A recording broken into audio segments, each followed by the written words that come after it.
Of course. But yeah, answering phone rings. Oh, I'm not supposed to say that. That's right. So Benson, are you now relocated to Salt Lake City area? No, I am out in California. Oh, okay, great. So no plan to do that. You bet. So because we're based out there. Yeah. How did they let you? How did they let us do a thing together? I was sneaking out. Yeah. And They'll never let it happen again. All right. Really making it weird. That's weird. It's weird. Nobody asked you. You don't have to. I volunteer my opinions. He called me old on the last one. No, he did. I did. He did. No, I said. you did. I He said called he me was old. older than my 18-year-old daughter. Yeah, I get that one.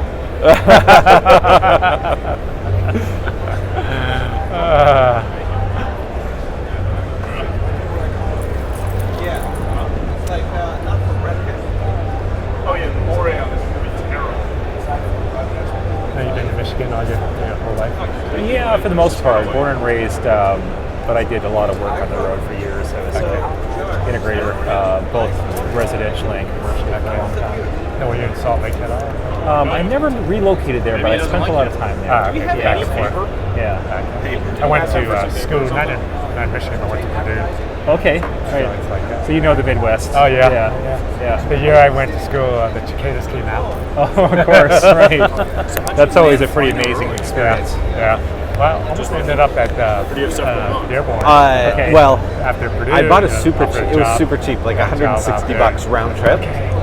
But also But living in I needed California, to it's like leave the weather. later. Let's see, Detroit, On California, Tuesday. Detroit, California. So I had to catch a later Yeah, flight. you made the right call. So I didn't take that earlier one, and they wouldn't let me change it because it was such a screaming deal. So I get here, I go to check in completed this morning. freshman year in college. For my flight home, they had It's canceled to it. a radius Because I didn't take the 2,000 first flight, miles. so I had to It's like get super another hot. seat. Oh, and oh my God. 2:15 was the No, it's earliest. far away from Yeah. Paris. So It's hopefully, we hopefully learned traffic and the Yeah. security I line learned aren't that too there are bad when I go to different leave. types of booths. Yeah, that is for that's cold. my concern. Right. If I Fur leave line, Friday, We might be too like boring. at 11. Yeah, it's Vermont's 11 just a.m.? off the hook. No, PM. It's a pretty Tonight? It's a beautiful area, but Tomorrow. the winters are harsh. This all has to come down first. Oh, yeah. That's it. I thought you were leaving before that.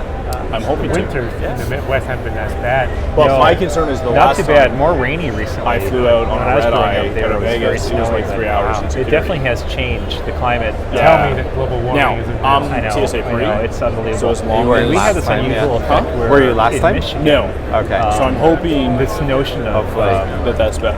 the I haven't had a rapid bad heating of security the experience Sure. in Vegas, but has caused hopefully. a lot of their weather patterns to push farther Knock on south. wood, indeed. So the Yeah. polar So how long vortex is this? has caused Michigan How long do to you want it to actually be? be cooler and rainier. Well, what do you We normally go typically- We just for had this 20 to last 30 week. minutes. Okay. What's your Michigan time frame? broke 20 records minutes would be better than nationally 30. for the coldest weather. If you need to just in rip it and early throw it in June. water. Yeah, exactly. But I which also we don't never want to used to disrupt have. your There'd be no your reason why flow Michigan or would your ever stuff No. either, right? I should write down But your it's brag, because he's of that Benson. dislocation. Brandon. Yeah. So I suppose from a long-term standpoint, we have a little bit more we have paper? time, being located in Michigan So can I between having steal- fresh water what's and your colder handler's weather. name? But Yeah. wow, Alex. they were all. Can I steal a sheet of your paper, please? So You know, it's. May I steal a sheet of Hey, your yeah, paper? He needs some my paper. First Can I at steal a sheet of your paper? Purdue, I remember in Please. October, late Thank you. October, one week I we don't were at wanna- the football game. Like, I have some and it was of 80 those. degrees. And you're right. The next week, it Yes, was and mine doesn't right, rain. it just goes back and forth like that. Yeah. What do we want to like talk that. about? I was Yeah. Do you have any shocked. preferences? Wow. Yeah, that's very true. Yeah. No. Because we're talking about I residential do stuff. say Okay. Because it love is our residential. resident California. Yeah, exactly. Love the weather, but the Midwest, the people who were there was great. Yeah, I find the same thing too. I spent a lot of time up in the Seattle So- And area. it's Benson, right? And Yeah, I love. I don't know really if he like has a Seattle quite a perspective, bit, but I but have for found us, that, the that Midwest- crossover between It's just a kind of a general commercial features more relaxed lead into nature. residential. I think that's really And that's what I want to talk people, about. Okay. I want to specifically bad. talk about for the residential guys that are here. So we're in California. What is here at So the we're show just outside of for San a Francisco. residential We're east of San Francisco. integrator who's maybe It's, varying into commercial You know, my wife a little bit, dipping grew their up in toe, San Francisco, getting but their she feet has like wet, Midwestern values. just touching and something a she- little bit. Some days she hates it. Okay. When did Yeah. that get weird? At the touching? at the touching. I think the hand motion at a certain level. Yeah. She didn't like the weather. Right. But Right. the values That's why you're down are very there. consistent. Yeah. You know, I like my Yeah. kids would have done better there. Right. live in California is a little. I think that works. Could be a little. It changes. I'll put your, a timer on for 20. especially Okay, you grew up that'd be there, great. And then we your won't, like, I expectations won't stick to it, when but I'll put it on. things of life. It's not the real world, especially Right. in Silicon Valley. Yeah. It's not the real world. Everything is just it's a bubble. Are you ready, And Josh? what you see there is not Oh, reality. we're rolling. Yeah, I could see that too. Now you tell me. I came up in Seattle during the dot-com Are you guys ready? boom, and it was a similar thing. I think so. Benson? Yeah. Are you ready? We're ready. Okay. What are the questions? Surprise. Okay, I'm ready. We're very professional. I promise. Okay. All right, you good? Josh? It's about the crossover Are we commercial and residential. You know, resi dealers that are here, what Okay. are they getting Test out one, of two. commercial? right, let's hear it. I'll kind of talk more about how commercial features and tools are moving into residential. hey, I'm trying to do a show. Okay. Ready. Hey, this is Resi Week. I'm your host, Matt D. Scott for AVNation.tv. We are here in lovely, hot, dry heat Las Vegas, Nevada for InfoComm 2016, and I've got some of my good friends here today to talk about the residential space and why InfoComm can be important to all of us in the resi space. First, I've got my good friend Brad. How you doing today, Brad? I'm doing really well. Excellent. Then we have Benson from Package. Sorry, Brad is from Control 4, but everybody knows that. We don't need to introduce him like that. Benson, you're from Package. How are you today? Package. I'm good. I'm good. And then last but certainly not least, we have Bryn from Leon. Hi there. How are you? Good, thanks. Are How you enjoying the show? Everybody happy? Fantastic, yeah. Excellent show. All right, so let's kick this off. InfoComm is obviously a very commercial-oriented show. There's not really a piece of residential gear that can also moonlight as commercial or vice versa. How does this market play to the residential integrator in the case of Leon? Yeah, so in our case, what we see with our dealers, especially in some of the smaller markets, is that they've grown their business to be able to include what we consider light commercial. Right. And so what that means is that a lot of the clients that they were working with on the high-end residential also have businesses. And with the explosion of teleconferencing, telepresence, all the products that we had built just for the commercial market, which include building cameras into speakers and things like that, Right. those are immediately applicable for their high-end clients within their businesses. So they're crossing over from resi to go do commercial work as well. Right. Now, for Control 4, are you seeing that as a huge shift, or has it just been a kind of slow, like a slow roll into that for a lot of the residential dealers? Yeah, I think it's a natural roll into that, right? Because business gets pulled into it in that way. I think the networking opportunity is a much more natural crossover, Yes. right? You can take a wireless access point, the same that you do in a residential as a light commercial, and have that happen. But we also see it in certain businesses that bring some of that lifestyle experience too. Right. So I went and I toured a couple of day spas, a couple of boutique course you did. hotels. Yes, that's right. But taking that exact same equipment, the interfaces, and putting it into that to create an experience. Right. That's happening more and more. Well, because we are starting to see, commercial used to always be just about, complete form over function. Right. It wasn't about the design aesthetic. It was about, let's just make this room. I don't care if it's ugly as long as the VC works. But, Leon, that's something that you guys definitely specialize in. Right. That's something that, Control 4 with, your panels and touch interfaces and GUIs, again, a really big deal. How does that, or is that becoming as important to the commercial guys to have that residential kind of really, really nice feel? I'll throw that to you first. Yeah, I think consumers are expecting more. They expect more in their home. They expect more from the businesses, and businesses recognize that, and, Right. and so they're trying to build for that. So yeah, I think that there's a growing demand. Because I know, for my company, we used to primarily work House of Worship, got out of that at one point and went very heavy into residential, and our pull back into commercial was all of our, commercial clients that weren't our clients, but we did their homes. Right. And we got pulled into that to say, hey, we love what you did here. Can you come do that in our office? And that seems to be, a really big thing that continues to grow. how does the network aspect of what's going on both in residential and in commercial really affect us as far as with the product offering that PackEdge has? You're not one-dimensional. You're not just a residential firm. You're not just a commercial firm. How is that crossover effective? I think at the end of the day, it's all about the connected experience. Right. Whether it's a audio video system, whether it's a home automation or building automation system, it doesn't work well unless you have a very robust network infrastructure. And right. you can't get the network infrastructure to work well if you don't know how to set it up correctly. And this is where we spend a lot of time designing the interfaces, but also designing how integrators use them, whether it's in the residential applications or the commercial applications. And a lot of times what we find is the residential applications in terms of usability really pulls and drives how it pulls through into the commercial side. So for a long time, the commercial integrators, they were struggling at networking. It was the domain of the IT guys. And so as more and more of the applications go IP, a lot more of the integrators, commercial AV integrators get more involved. But that's where some of the things that we did on the residential side really pulls through, the concepts of usability, the concepts of simplification. Those are leading edge things that we put into the commercial side. They say, wow, this is great. I don't have to be an IT guy to understand this. Right. And so in some ways, the residential is leading edge for commercial in terms of usability, right, which is kind of an unusual thing to say. Isn't that to that point?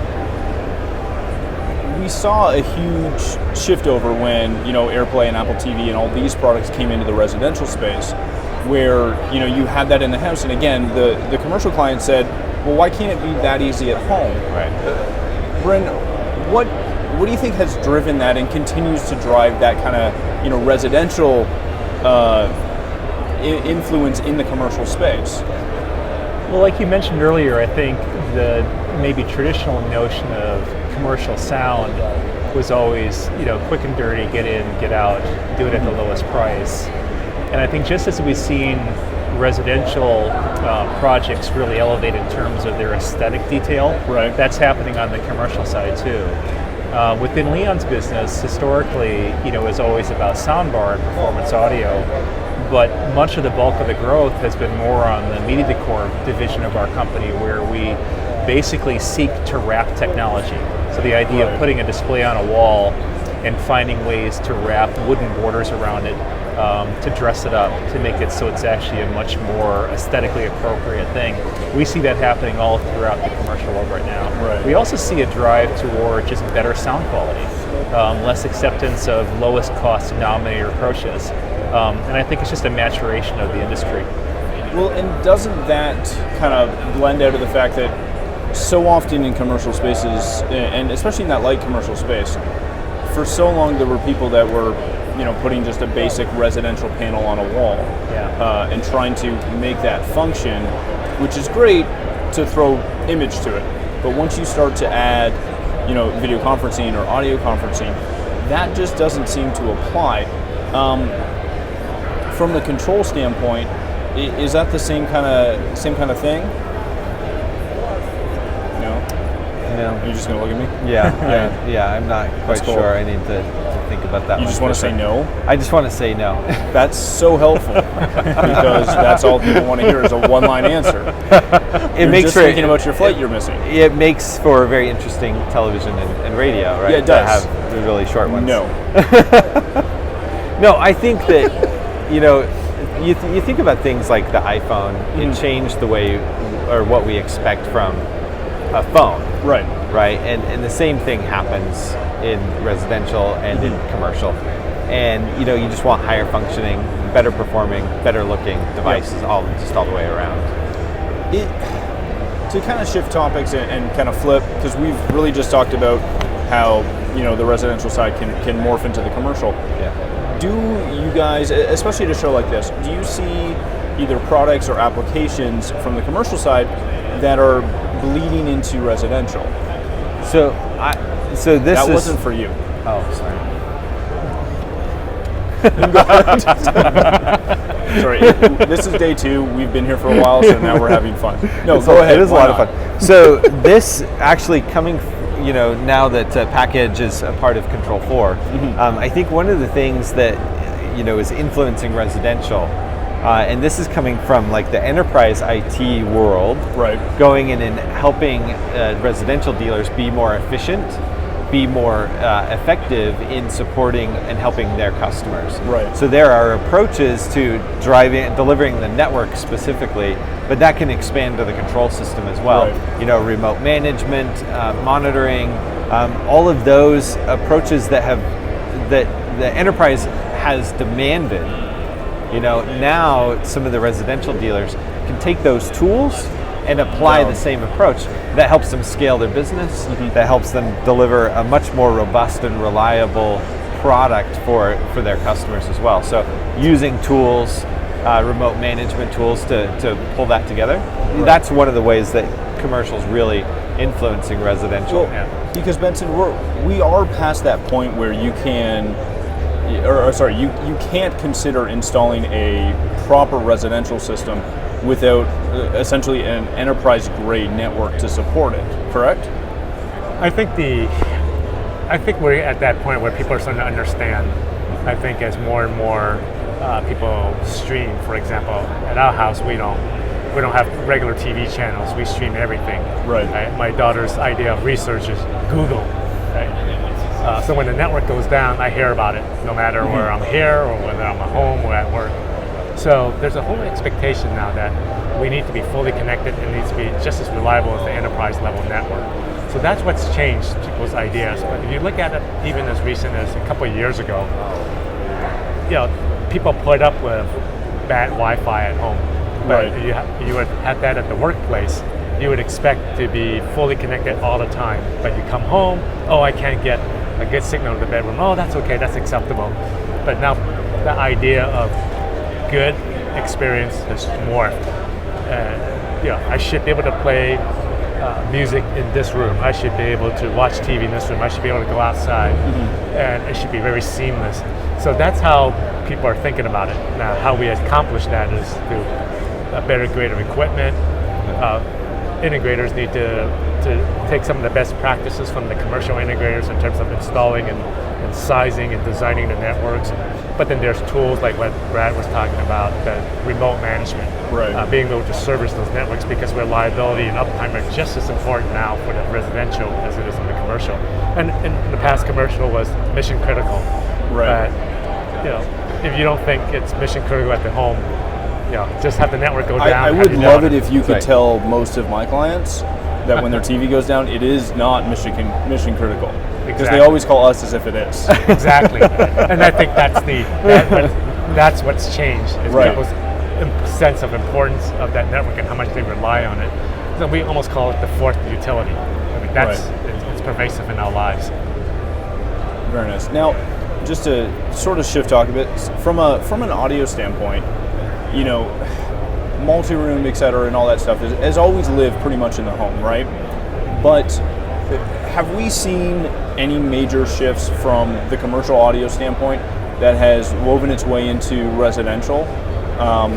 Like I would consider a lot of the exterior systems that are really starting to become huge. And I know for myself, I'm like 2.5 hours away from you guys in Ontario, but we're in snow country. But we still see, and I know you guys make a wide variety of outdoor products and stuff like that. Is that something that has really been resi-based, or is that something that people are seeing pulled from locations here like the pools, where you have that party atmosphere outside? How does that kind of crossover play into how you guys approach things? Yeah, it's interesting. I mean, it's the outdoor speaker, from our perspective, has always been kind of, born from the high-end estate work. Right. But we are seeing an interesting trend in what we call kind of boutique commercial, where they are commercial environments, but the aesthetics are very refined, the expectation for performance is very high, and the need for the form factor to be small is important. So we see a driving part of our business around our outdoor speakers, which are, super robust, IP67 rated, so they Right. can go into yachts, they can go into exterior environments, any types of finishes. It's starting to grow. It's not a big part of our business, but we do a lot of custom work, and we'll Right. pretty much do most of what people ask us to do, and that's something that we've developed kind of a industrial design language around. Right. So we see it. Very nice. So to wrap up, I know we've all got schedules to keep, and I know you guys are all in your booths working. But what have you seen at the show that's impressed you or surprised you? I'll start with you because you're closest. Are you ready? No, Okay. I need start on the end. Okay, well, It's like going Really? dinner last night. Yeah. Okay. It's like start with him first. Wow. He is. Yeah, I'm sorry. Again, normally it's Brad. So we'll start with you. Yeah, so I'm an old school integrator controls commercial guy, and I really dig display technology. So one thing I always like to check out when I come to the show is what is the latest and greatest in terms of large format, Right. high resolution digital display. That's important to me just personally because I think it's an course. amazing part of the business that drives technology adoption. The other part about what I always do at these shows is this sort of kind of dreaded walk of shame where I go by and I take a look at all the display manufacturers and I take a look to see what the new form factors are. So Right. from our standpoint, we build speakers to fit and finish of the displays, and there's this race to get thinner and thinner and thinner. So to me, I love the OLED technology. Yes. I think what's happening there is another significant change that will drive adoption both residentially and commercially. Definitely. But as an audio manufacturer, I sit back and I wonder how the heck do I make my speakers thinner to make that work? So Well, I was going to say, once we start looking at OLED and some of these great new technologies, I remember when we went to the 1-inch LED, Yeah. and all the speaker manufacturers had a heck of a time getting down to that form factor so it could sit on the wall, even with a bracket. right. When it comes to OLED, how are you going to address that? Well, we don't from a thinness factor, and I As think I'm here- jumping the gun and wanting Yeah, no, varying for. It's really interesting. We've actually looked at it and have ideated a whole number of products that will come out around CEDIA timeframe, which don't necessarily address trying to make things thinner, Right. but address preserving the necessary cabinet volumes to get high performance audio, but have a totally different form factor that's complementary to the display, Right. so that it looks proper on the wall, although it's not necessarily as thin as what was there before. Right. So we're excited for it because from our standpoint, as long as consumers change their displays, that drives our business. Yes, So that's fantastic. Benson, have you been able to Yeah. get out, or have they worked you? Yeah, I've been walking around a little bit here and there. Remember not too long ago, there was this whole talk about AV-IT convergence. Right. Well, that's pretty much over. What you're seeing, if you haven't seen already, everything's IP enabled. But what I'm seeing is the beginnings of what we call hyperconvergence.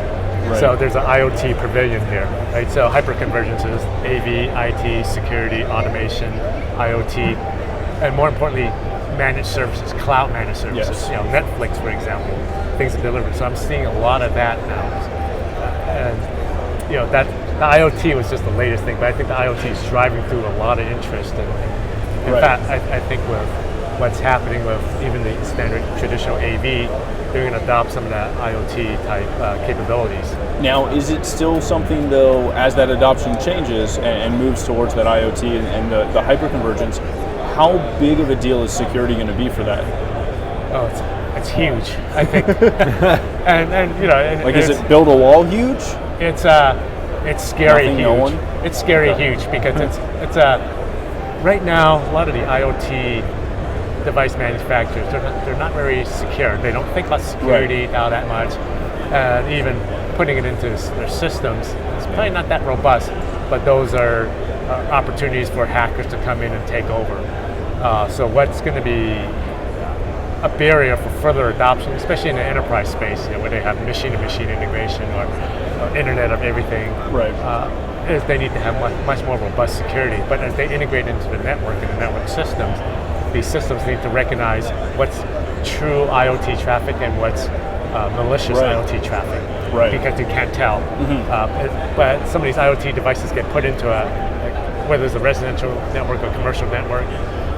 Maybe the whole access controls are not in place. Maybe there's no policies in place to define what's acceptable to put into that network and what's not.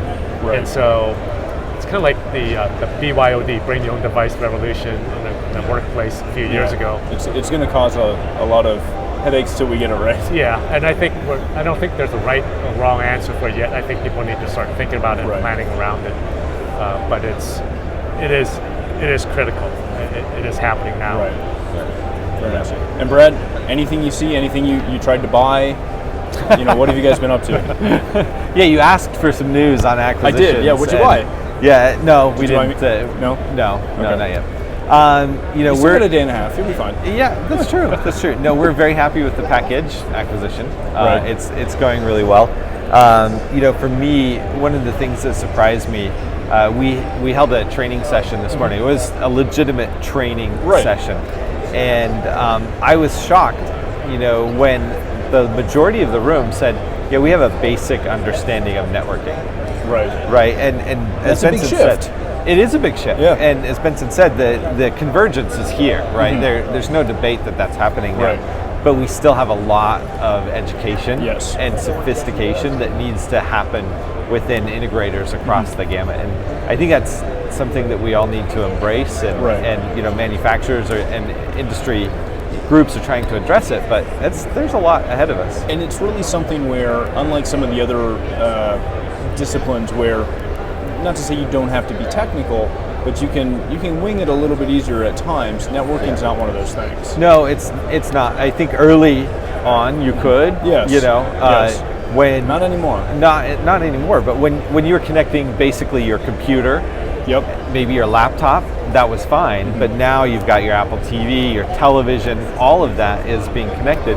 And your Sonos box, all of those things add a lot Was of that a hint? complexities. What's that? Was that a hint? No, that's No. not a hint. No hints. We're going to get in so much trouble, aren't we? I'm never going to let us interview again. All right. Well, thank you, gentlemen, so much for Thank you. for coming on the show. Yeah, thank you. Bren, where can people find you online? Where can they find your company? Yeah, so a couple different websites. So leoncommercialsound.com, Okay. and that's going to show all the Leon products that are formulated for commercial, the telepresence work that we do, and then leonspeakers.com. Perfect. Benson, yourself? They can find us online at package.com, www.pakedge.com. Beautiful. And of course, And then, Brad of course, control4.com. /acquisitions. Yes, Yes. that's right. Submit your applications. There you go. There you go. And last but not least, and of course, thank you all for being here, taking time out of your schedule. Last but not least, please follow avnation.tv. You can find this show as well as many others and all of our coverage here from Infocom 2016. I've been doing that all week. But again, thank you so much for watching. Have a good week.